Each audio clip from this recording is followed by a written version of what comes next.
अस्सलाम वालेकुम फ्रेंड, क्या हाल चाल है? ठीक है। ऑटो कैड की क्लास नंबर 51 के अंदर हम बात करेंगे जेपीजी, पीएनजी और ऑप्शन, ये तीन कमांड्स करेंगे हम। चलें स्टार्ट करते हैं। ठीक है, मैं अपना ऑटो कैड ओपन कर लेता हूँ।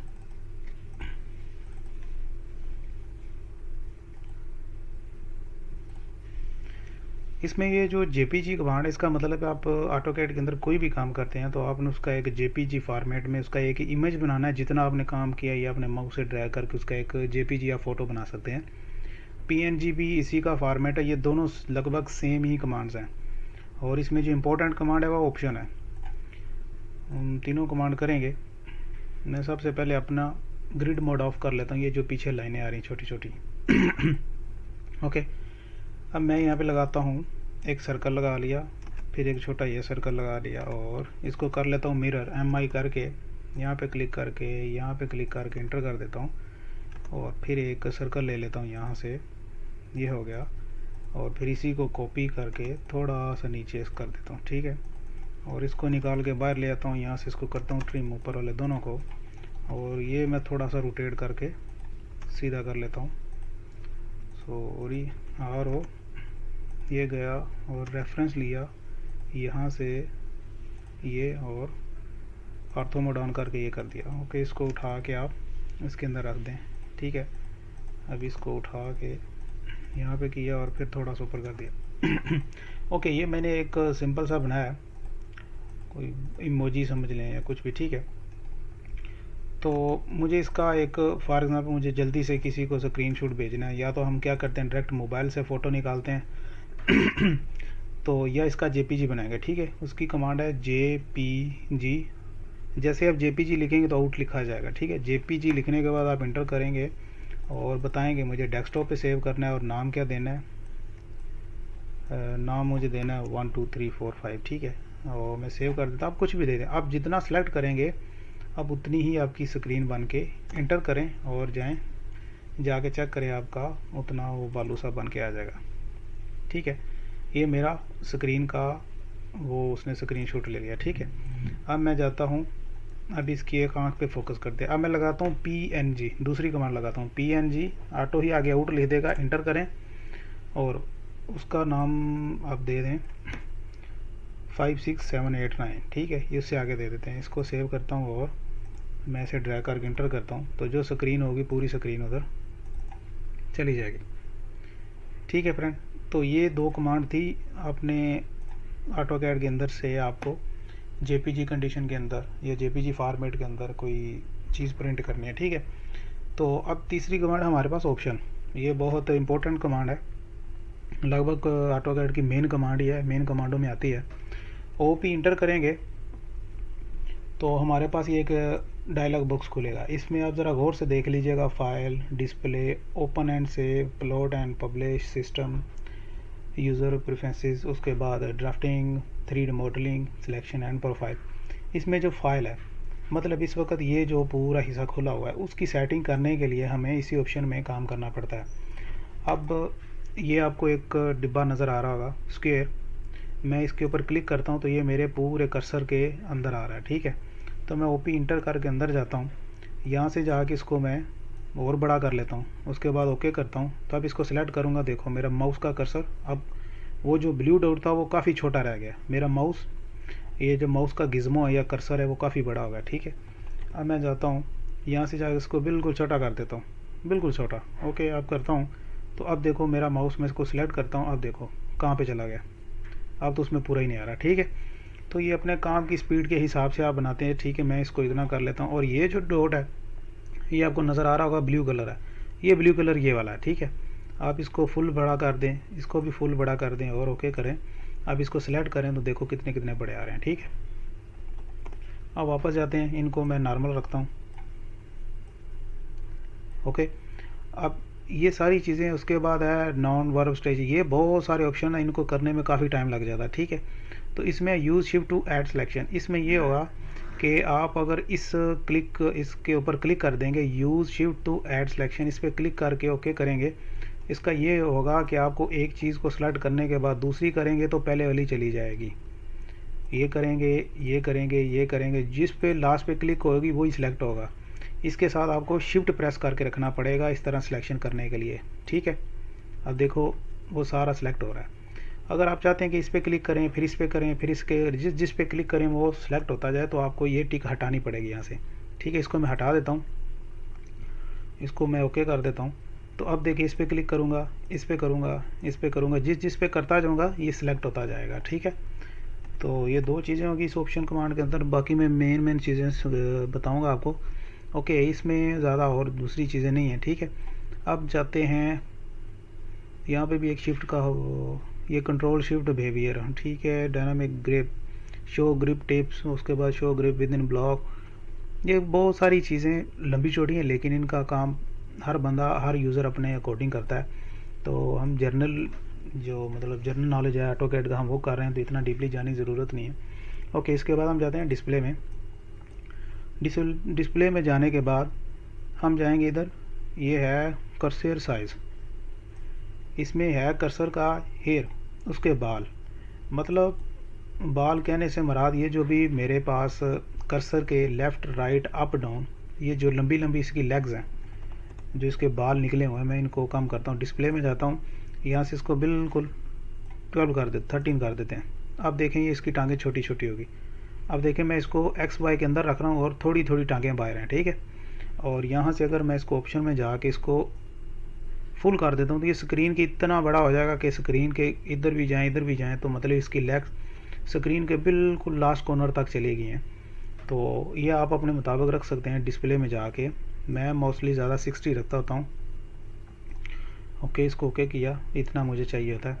ओके, अब ऑप्शन करते हैं, ऑप्शन में आगे जाते हैं, ओपन एंड सेव। अच्छा ओके, डिस्प्ले के अंदर एक और ऑप्शन है कलर। कलर में क्लिक करेंगे तो आपको इसका कलर मिलेगा कि आप ऑटोकैड के अंदर इस जगह पे क्या कलर चाहते हैं। ये ऊपर मेन्यू बार में क्या कलर चाहते हैं, मॉडल में क्या कलर होना चाहिए, लेआउट में क्या होना चाहिए, उसमें सब लिखे होते हैं। ये है मॉडल स्पेस, मतलब ये वाली जो स्क्रीन है इसका कलर इस वक्त ब्लैक है। मैं इस पर क्लिक करके कोई भी चेंज करूँगा, रेड करके इसको सेव करता हूँ, तो ये देखने इधर रेड हो जाएगा, ठीक है। मैं ओपी करता हूँ, दोबारा ऑप्शन जाता हूँ, फिर डिस्प्ले पे जाके कलर करता हूँ। कलर में जाके ये बता रहा है 2D मॉडल और यूनिफॉर्म बैकग्राउंड, इसका बैकग्राउंड गया। अगर कर्सर हेयर करूँगा तो यहाँ पे कर्सर इस वक्त मेरा वाइट है, तो मैं उसका भी कलर ग्रीन कर देता हूँ, ठीक है। अप्लाई करके ओके करूँगा तो अभी मेरा कर्सर ग्रीन हो जाएगा। ओके, आपको हर चीज़ का इधर दिया जाएगा। ऑप्शन में जाएँ, यहाँ पे मॉडल आपने पहले ये स्पेस सेलेक्ट कर ली। ओके, उसके बाद आपने करना क्या है, कर्सर का कलर चेंज करना है। कर्सर मैं कर लेता हूँ वाइट एंड ये, और उसके बाद यूनिफॉर्म बैकग्राउंड मैं कर लेता हूँ ब्लैक। ओके, उसके बाद व्यू पोर्ट कंट्रोल ये होते हैं, ठीक है। ये जो दूसरे इधर लिखे हुए हैं नॉर्थ, थोड़ा सा ये जो व्यू पोर्ट कंट्रोल है, मतलब इनको कंट्रोल यहाँ से हम करते हैं व्यू पोर्ट को, और या तो ये होंगे मेरे ख्याल में ये हैं, ठीक है। इसको चेक करते हैं। कलर में जाता हूँ, व्यू पोर्ट कंट्रोल के ऊपर अभी ये वाइट कह रहा है, मेरे ख्याल में यही होगा। मैं इसको ब्लैक कर देता हूँ, ठीक है, ये ब्लैक हो जाएगा। अप्लाई करते हैं, ओके करते हैं, तो ये ब्लैक हो गया, आपको नज़र आ रहा होगा, ठीक है। दोबारा ऑप्शन पे जाते हैं, इसी पेज के ऊपर सारी सेटिंग तो ये है, ठीक है। आपने ये 2D मॉडल स्पेस ये पेज होगा। अब इसके ऊपर अंदर सारे ऑप्शन हैं, आप इनको चेक करते रहें आगे, मतलब कि अपना अपना जो आपको जिसके मुताबिक आपको अपनी सेटिंग देख लीजिए आप, ठीक है। अब ये ब्लैक के ऊपर ब्लैक नहीं चलेगा, इसको वाइट कर देता हूँ, ठीक है। अब जाते हैं शीट बोलते हैं इसको, ये शीट होगी, ये शीट होगी, ठीक है। इसके अंदर क्या कलर चाहिए, उसके बाद 3D पैरा, ये पैरा उसमें चले जाए। ब्लॉक एडिटर कमांड लाइन ये होती है, ये जो वाइट कलर की चल रही है, ठीक है, ये वाइट कलर की। उसके बाद है प्लॉट प्रीव्यू। इसमें ये होता है जब आप किसी भी चीज़ को प्रिंट करते हैं, तो प्रिंट करते वक्त आप उसको देखते हैं, तो उसके left right up and down पे कौन सा कलर, ये बहुत सारी चीज़ें आप इनको टाइम मिले तो प्रैक्टिस कर लीजिएगा, ठीक है। ओके, इसके बाद काफ़ी चीज़ें, ओके, इनको मैं वापस जाता हूँ, अप्लाई कर देता हूँ, ठीक है। मेरा ज़्यादा वाइट, मुझे इधर वाइट नहीं चाहिए, मुझे डिस्प्ले में जाके कलर में जाके इसको थोड़ा सा ब्लैक टाइप रखना है। ये ठीक है, ओके, इतना ब्लैक रख लेते हैं, इसको ओके किया, ठीक है। अब ये होगा, अब मेरा कर्सर ग्रीन रह गया। कर्सर भी मुझे वाइट करना है, तो मैं जाता हूँ डिस्प्ले में, कलर में, ये गया, इधर जाके कर्सर में मुझे इसको वाइट करना है। ओके, ये हो गया, ओके हो गया, ठीक है। अब मेरा पीसी नॉर्मल हो गया। अब ये थोड़े से ब्लैक नज़र नहीं आ रही, इसको वाइट कर लें, रेड कर लें, जो आपका दिल करता कर लें, ठीक है। अब जाते हैं ओपन एंड सेव पे। ओपन एंड सेव क्या है कि आपकी ऑटो कैड की हर बार फाइल किस वर्जन में सेव होनी चाहिए। मोस्टली ये ऑटो कैड 2016 है, मैंने इसको 13 पे लगाया कि अगर इसकी फ़ाइल सेव हो तो 13, 14, 15 में आराम से चल जाए। मैं इसको आगे इससे भी पीछे ले जा सकता हूँ, 2004 पे, 7 पे, 10 पे। अगर मैं सबसे पीछे वाला 4 रखूँगा तो इसकी सेव की हुई फाइल हर वर्जन में चल जाएगी, हर जगह पे वो चल जाएगी, ठीक है। ओके, इसके बाद है हमारे पास थंबनेल प्रीव्यू, उसके बाद इंस्टेंट, उसके बाद है ऑटोमेटिक। ये है एक ऑटोमेटिक का ऑप्शन, ऑटोमेटिक सेव कि आप कोई भी काम कर रहे हो तो 10 मिनट के बाद आपका ऑटो कैड उसको सेव कर देगा। ऑटो कैड ऑटो उसको सेव करेगा 10 मिनट के बाद। आप इसको कम भी कर सकते हैं, 1 मिनट, 2 मिनट, कितने भी रख लें। अभी 1 मिनट के बाद अगर मैं इधर माउस छोड़ूँ ना तो 1 मिनट के बाद ये मेरा जो कर्सर है ना, ये इधर छोड़ देता हूँ तो 1 मिनट के बाद मैं इसको फाइल ख़त्म करके दोबारा ओपन करूँगा तो कर्सर मेरा इधर मिलेगा। या मैं इसको इधर रख के सेव करूँगा तो जब ओपन करूँ मतलब वो ऑटो ही 1 मिनट के बाद मेरी फ़ाइल को सेव कर देगा ऑटो कैड। ओके, इसको मोस्टली बंद ही रखते हैं और कुछ ऑन भी रखते हैं, ठीक है। अब इसके अंदर और कुछ ऑप्शन तो हर एक की अपने अपनी वजूहत हैं, अपने अपने उनके फंक्शंस हैं, लेकिन मेन उसके बाद प्लॉट एंड पब्लिश। इसमें ये होगा कि आपको हर बार अगर आप किसी प्रिंटर मशीन के साथ काम कर रहे हैं तो आपको हर बार उसको सिलेक्ट करना पड़ता है। तो आप ऑलरेडी ऑटो कैड की सेटिंग कर दें कि मुझे इसकी बनी हुई चीज़ अभी ये बता रहा है कि पीडीएफ में जाएगी, ठीक है। आप क्लिक करें, आप उसकी जेपीजी बनाएं, डीडब्ल्यूजी बनाएं, उसके बाद प्लॉट करें, उसके बाद इसको पीडीएफ बनाएं। जेपीजी का भी ऑप्शन होगा, जेपीजी, पीएनजी, इसमें जेपीजी ये आ गया, ठीक है। ये पीएनजी और जेपीजी मतलब वो भी आप बना सकते हैं, हर चीज़ कर सकते हैं। ओके, उसके बाद ये कह रहा है कि आप हर बार अपनी फ़ाइल को कहाँ सेव करना चाहते हैं। बाय डिफ़ॉल्ट आप इसमें कंट्रोल एस करेंगे तो ये मेरी हर बार अगर इसकी मैं अगर फ़ाइल सेव करता हूँ न्यू वाली, तो लोकेशन देने के बगैर अगर मैं सेव करूँगा तो डायरेक्ट मेरी यूज़र आसिम अली ताहिर और डॉक्यूमेंट्स में जाएगी, ठीक है। उसके बाद ये plotting and publishing. Plotting and publishing में ये होता है कि प्लॉट आपने किसी एक पेज को इस तरह राइट क्लिक करके आपको उसका, अभी तो प्लॉट नहीं दे रहा क्योंकि हम इसके अंदर नहीं है, इसके अंदर क्लिक करके जाऊंगा। अब इसको राइट क्लिक करके मैं इसको अपलोड करूंगा तो एक पेज को अपलोड करेगा, ठीक है। और मैं चाहता हूँ ये है, फिर आगे 10, 12, 15 पेज हैं इसी तरह, तो मैं इन सब को सिलेक्ट करके तो फिर करूँगा, फिर मुझे इधर ऑप्शन देगा। अभी देखो मेरे पास 2 है, मैं दोनों को सिलेक्ट करूँगा तो मुझे पब्लिश का ऑप्शन दे देगा, ये देखा। अब पब्लिश सेलेक्ट लेआउट कह रहा है और ये प्लॉट है। जब किसी एक को करेंगे राइट क्लिक इसके ऊपर, मैं इसके ऊपर क्लिक करता हूँ, राइट क्लिक करता हूँ तो ये मुझे दे रहा है प्लॉट, और पब्लिश का इधर ऑप्शन उसने नहीं दिया, ठीक है।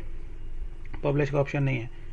जब मैं कंट्रोल प्रेस करके रखूँगा, इसको सिलेक्ट करके फिर राइट क्लिक करूँगा तो दोनों हो गया, दोनों के साथ इसने पब्लिश सेलेक्ट दे दिया। तो इसका क्या होता है कि आप इसको जब प्रिंट करते हो तो एक ही पीडीएफ के अंदर आपके, मतलब आप इसका 2 पेज हैं, इसको अलग से पीडीएफ बनाओगे, इसको अलग से पीडीएफ बनाओगे तो बाहर जाओगे 2 फाइल्स बनेगी। और पब्लिश करोगे तो 10, 15, 20, 25 जितनी भी हैं वो एक ही फाइल के अंदर, आप उसको माउस को घुमाते जाएंगे तो नीचे पेज आता जाएगा, फिर घुमाएंगे और नीचे आता है, मतलब एक ही फाइल के अंदर आपके ये सारे जो फाइल्स होंगे उनको मर्ज कर देगा, ठीक है। अब ऑप्शन पे दोबारा जाते हैं। ऑप्शन पे दोबारा जाने के बाद हमारे पास सेव एंड ये हो गया। ओके, इनकी भी मज़ीद सेटिंग है, ये बैज उसकी प्रिंटिंग होती है उसको देखना होता है। ओके, ये प्लॉट में चलेगा, प्लॉट में हम ऑलरेडी काम कर रहे थे, ठीक है। इसमें पब्लिशिंग और ये सारी चीज़ें हैं। उसके बाद सिस्टम है, सिस्टम में कुछ खास नहीं है। ओके, इसके बाद हमें जाना होता है, अगर आपका पीसी हैंग करता है तो हम इसमें ग्राफिकर जो परफॉर्मेंस है इसको क्लिक करके इसको ऑफ़ कर देंगे, ठीक है। अभी मेरी ऑन है, मेरा इतना अच्छा नहीं है लैपटॉप के, है ठीक है, लेकिन मैं थोड़ा अगर 3D में काम करता हूँ तो ये हैंग करता है, इसलिए मैंने इसको ऑफ रखा हुआ है। मैंने कौन सा इतना एक्यूरेट काम करना होता है या 3D में मैं बिल्कुल अच्छी रेंडरिंग कर रहा हूँ तो मैं इसको ऑफ रखता हूँ, ठीक है। ऑफ रखने से आपका पीसी थोड़ा सही वर्क करता है। अगर आप इसको ऑन करेंगे तो ये डायरेक्ट आपके ग्राफिकल कार्ड से वर्क करेगा। ओके, उसके बाद यूज़ प्रेफरेंसेस, इसमें डबल क्लिक एडिटिंग कि आप, एक मिनट, अब इसके ऊपर मैं क्लिक करता हूँ तो ये सिंगल क्लिक एडिटिंग है, ठीक है। अगर मैं उसको डबल क्लिक कर दूंगा तो उसमें मुझे डबल क्लिक करूँगा तो एडिट कर पाऊँगा। फॉर एग्जांपल ये भी मेरे पास कंट्रोल शिफ्ट, मैंने ये एक ब्लॉग बना लिया, ठीक है। इस पर सिंगल क्लिक करने से एडिट नहीं होगा, इस पर डबल क्लिक करेंगे तो ये एडिट वाला ऑप्शन होना होगा, ठीक है। मैं इसको ऑप्शन पे जाता हूँ तो यहाँ पे गए, कहाँ पे थे, सिस्टम, डबल क्लिक, हाँ ये। उसके बाद है शॉर्ट मेन्यू, ड्राइंग एरिया, ये सारी चीज़ें बहुत काम की हैं तो मेन बता रहा हूँ। उसके बाद ड्राफ्टिंग में जाएंगे। ड्राफ्टिंग में ये है कि आपका ये जो सिलेक्ट करते हैं, ये है आपका ऑब्जेक्ट स्नैप है। ये भी कितना साइज़ चाहिए, मैं इसको फुल बड़ा कर लेता हूँ। और ये माउस का है, जब आप किसी कमांड के अंदर होते हैं तो आपको माउस कितना चाहिए, फॉर एग्जाम्पल ये हो गया। अभी ये मेरा सिंपल माउस है, अब इसका कर्सर निशान छोटा है। अब सिंपल इसको सिलेक्ट किया, इसके निशान छोटे हैं, ठीक है। अब मैं कोई कमांड लेके इसके नज़दीक आता हूँ। अब मैंने कमांड लेके इसके नज़दीक, ये देखो कितने कितने बड़े आ रहे हैं, ये ब्लू कलर के, दूसरी ग्रीन कलर के, ठीक है। इनको ऑब्जेक्ट स्नैप कहते हैं कि आप इसके सेंटर में जाएंगे तो सेंटर निशान देगा, क्वाड्रेंट पे जाएंगे इतना देगा, और नियर जाएंगे तो नियर पे ये एक ये सिंबल देगा। जैसे वो ऊपर से सैंड गिरती है ना, नीचे वाले में जमा होती है, फिर उल्टा करने से नीचे से सैंड ऊपर जाती है, वो चीज़ है, ठीक है। ऑप्शन में दोबारा जाते हैं। दोबारा जाने के बाद मैं इनको उसी तरह नॉर्मल कर लेता हूँ, ठीक है। ओके, उसके बाद जाता हूँ 3D मॉडलिंग में। 3D मॉडलिंग में भी जाके कुछ ख़ास नहीं है, ठीक है। उसके बाद जाते हैं सिलेक्शन में, कि आप जब इसको सिलेक्शन करते हो, सिलेक्शन के दौरान ये मेरे ख्याल में ऑलरेडी हमने कर लिया, ठीक है। इसको बड़ा छोटा करने के लिए इसे ये ऑप्शन कर लें। उसके बाद प्रोफाइल है, इसमें कुछ खास नहीं। ओके, इसको सेव करते हैं। तो फ्रेंड ये थी, ठीक है, हमने कुछ ज़्यादा अच्छे पैमाने पे इस कमांड को नहीं किया, लेकिन इतनी कर ली है कि आप हल्की फुल्की इससे सेटिंग अपनी कर सकते हैं पीसी की। तो आई होप कि आपको ये ऑलरेडी लेक्चर बहुत लंबा हो गया, बड़े अच्छे तरीके से ये समझ आ गई होगी इस कमांड की। तो इंशाल्लाह मिलते हैं नेक्स्ट वीडियो के अंदर, तब तक के लिए अल्लाह हाफिज़।